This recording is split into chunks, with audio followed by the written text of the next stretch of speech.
So hello what's up, कैसे हैं आप सब। हाँ जी मित्रों, स्वागत है आप सबका आज की इस रिवीजन में 2SA 299।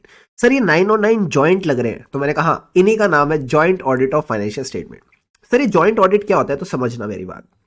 पहली बात तो कैसा ऐसे है, very very easy, very very beautiful. इसमें क्या होता है सर, फाइनेंशियल स्टेटमेंट तो एक ही है। तो जैसे कोई बड़ी एंटिटी रहेगी रिलायंस लिमिटेड, क्या रिलायंस लिमिटेड का ऑडिट, इतनी बड़ी एंटिटी का ऑडिट जिसमें इतनी सारी सब्सिडीज है, इतना फलाना ढिमकाना है, क्या एक इकलौता ऑडिटर कर सकता है? मैंने कहा नहीं। एक अकेला थक जाएगा, मिलकर भोज उठाना, साथ ही हाथ बढ़ाना। यही ऐसे 299 है कि यानी फाइनेंशियल स्टेटमेंट तो एक है बट ऑडिटर कितने हैं, कितने आदमी थे? मैंने कहा सरदार तीन ऑडिटर है, मतलब या एक से ज्यादा ऑडिटर है तो उसको क्या कहते हैं, जॉइंट ऑडिटर। सर क्या कंपनी लॉ इसकी मंजूरी देता है? तो मैंने कहा देखो भाई सिंपल सी बात है, जब मियां बीवी काजी, ठीक है, जब मियां बीवी राजी तो क्या करेगा काजी, बट फिर भी काजी ने भी मंजूरी दे रखी है। जो कंपनी लॉ है उसमें आप एक सेक्शन पढ़ते हो 139 सबसेक्शन 2, सर वो तो रोटेशन ऑफ ऑडिटर का था, वेरी गुड। उसी के अंदर एक प्रोविजो होता है जो बोलता है मेंबर्स ऑफ द कंपनी में they can resolve, they can pass a resolution कि जो उसका ऑडिट होगा वो मोर देन वन ऑडिटर करेंगे। So even the companies act 2013 allows joint audit of financial statement. You got the point? Yes sir. अब सारे के सारे बच्चे एक बात बताओ, हमको इसमें क्या फोकस करना है? मैंने कहा सबसे पहले तो ऑडिट प्लानिंग। क्या प्लानिंग करता कौन है? तो जो हमने ऑडिट प्लानिंग चैप्टर में भी देखा था कि प्लानिंग में सारे टीम मेंबर्स को नहीं बुलाते, हम सिर्फ इंगेजमेंट पार्टनर और जो की इंगेजमेंट टीम मेंबर होते हैं, यानी जो सीनियर मेंबर्स होते हैं, एक्सपीरियंस मेंबर्स होते हैं, सिर्फ उन्हीं को बुलाते हैं प्लानिंग में। तो हर जॉइंट ऑडिटर को रिप्रेजेंट करते हुए लोग होंगे, ठीक है सर। स्ट्रेटेजी कब आती है? प्लानिंग से पहले। इसमें आप क्या सेट करते हो? STD of audit. एसटीडी का मतलब क्या था? Scope, timing and direction. अब सर स्ट्रेटेजी के 5 पॉइंट याद है? हाँ सर, वही के वही 5 पॉइंट यहां लिखे हैं। मतलब प्लान बनाने से पहले स्ट्रेटेजी बनानी पड़ेगी और ये जो स्ट्रेटेजी है वो गाइड करेगी in the development of plan. तो 5 पॉइंट क्या आते हैं? सबसे पहले स्कोप। स्कोप किस पे डिपेंड करेगा? तो जो ऑडिट एरियाज होंगे वो सब जॉइंट ऑडिटर्स में बांटे जाएंगे। तो जो ऑडिट एरिया आपके पास डिवाइड होके आया वो आपका स्कोप, यस सर। प्लस कुछ कॉमन ऑडिट एरियाज रह जाएंगे, वो भी आपका स्कोप। तो divided areas, common areas. Sir scope का मतलब क्या है?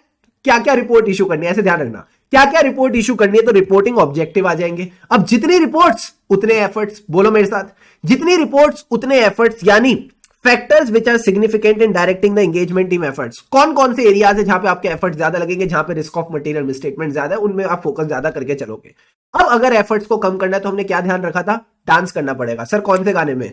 पिया पिया ओ पिया पिया, पिया पिया ओ पिया। सर पिया का क्या मतलब था? Preliminary engagement activity. You also need to consider the preliminary engagement activity, यानी ऐसे 210 और 220 में जो आप हरकतें करते हो वो सब इसमें आ जाएंगी। साथ ही साथ अगर आप अपना काम कम करना चाहते हो तो आप अपना पास्ट एंगेजमेंट एक्सपीरियंस का भी यूज कर सकते हो। एंड ओवरऑल आपको पता चल जाएगा nature, timing and extent of resources required. तो वही 5 पॉइंट है जो अपन प्लानिंग में पढ़ते हैं, वापस यहां पे आके हमने इनको रिवाइज कर लिया। अब सर एक बात बताओ, क्या हमें risk of material misstatement identify और असेस करनी पड़ेगी? क्या हमको रिस्क असेसमेंट प्रोसीजर्स करने पड़ेंगे? हाँ करने पड़ेंगे। सब जॉइंट ऑडिटर को, हाँ हर जॉइंट ऑडिटर को अपने एरिया के रोमम असेस करनी पड़ेगी और एक दूसरे के साथ डिस्कस करना पड़ेगा। नॉट ओनली दिस, जो भी इनके ऑडिट प्रोसीजर्स है about the common audit areas and specifically allotted areas, वो भी एक दूसरे के साथ डिस्कस करेंगे। अब एक बात बताओ, यहां पे फाइनेंशियल स्टेटमेंट कितने हैं? एक है। ऑडिट कितने लोग कर रहे हैं? 1 2 3 मान लो, ए बी और सी ऑडिट कर रहे हैं। तो ओवरऑल एक बात बताओ, ऑडिट एंगेजमेंट कितनी है? सर ऑडिटर भले ही तीनों, ऑडिट एंगेजमेंट तो एक ही है। ऑडिट तो एक ही फाइनेंशियल स्टेटमेंट का हो रहा है। हाँ सर। तो बताओ कितने एंगेजमेंट लेटर होने चाहिए? सर एक ही होगा। There will be a common engagement letter. You got the point? Yes sir. साथ ही साथ मुझे बात बताओ, जब ऑडिटर एक एंगेजमेंट लेटर दे रहे हैं तो मैनेजमेंट कितनी रिटर्न रिप्रेजेंटेशन देगा? सर वो भी एक कॉमन रिटर्न रिप्रेजेंटेशन देगा सारे ऑडिटर्स को। Got it? Got it sir. अब सर एक बात बताओ, आपने कहा था ये लोग अपने बीच में काम को बांट लेते हैं, यानी जैसे फाइनेंशियल स्टेटमेंट है तो उन्होंने बैलेंस शीट के कुछ एरिया एक ऑडिटर ने ले लिए, कुछ एरिया दूसरे ने, कुछ एरिया तीसरे ने। तो जो एरियाज इन्होंने एक दूसरे के साथ एलोकेट करे हैं, क्या ये ओरली कर सकते हैं? मैंने कहा नहीं, रिटर्न में करने पड़ेंगे और उस रिटर्न डॉक्यूमेंट पे सबका साइन होगा, सबके हस्ताक्षर होंगे कि they will abide by it. Sir ये तो ऑडिटर को पता है, एंटिटी को कैसे पता चलेगा? कम्युनिकेट करके। You need to communicate it to the TCWG। G माने जीनियस, तो इनको भी करेंगे। इसके साथ साथ आपको मैंने बोला था responsibility of joint auditor, which is a 5 star topic, बहुत इंपॉर्टेंट टॉपिक एग्जाम में आ सकता है। सर इनकी रिस्पॉन्सिबिलिटी क्या है? मैंने कहा दो तरफा। सर दो तरफा मतलब एक तरफा प्यार की ताकत कुछ और ही होती है और दो तरफा में तो मजा आता है। तो मैंने कहा सिंपल सी बात है, तुमको ध्यान रखना है, दो तरफा रिस्पॉन्सिबिलिटी का मतलब है सर क्या, ये जो ऑडिटर है सबसे पहले तो रिस्पॉन्सिबल होंगे जो काम इनकी तरफ एलोकेट होके आया। Very good sir. दूसरी रिस्पॉन्सिबिलिटी किसके लिए है? मैंने कहा दूसरी रिस्पॉन्सिबिलिटी है जॉइंट एंड सेवरली रिस्पॉन्सिबल, यानी everyone will be responsible for these areas. Sir ये कौन से एरियाज है? सबसे पहले लॉजिकल सा पॉइंट, जो चीज डिवाइड नहीं हुई उसके लिए सब रिस्पॉन्सिबल।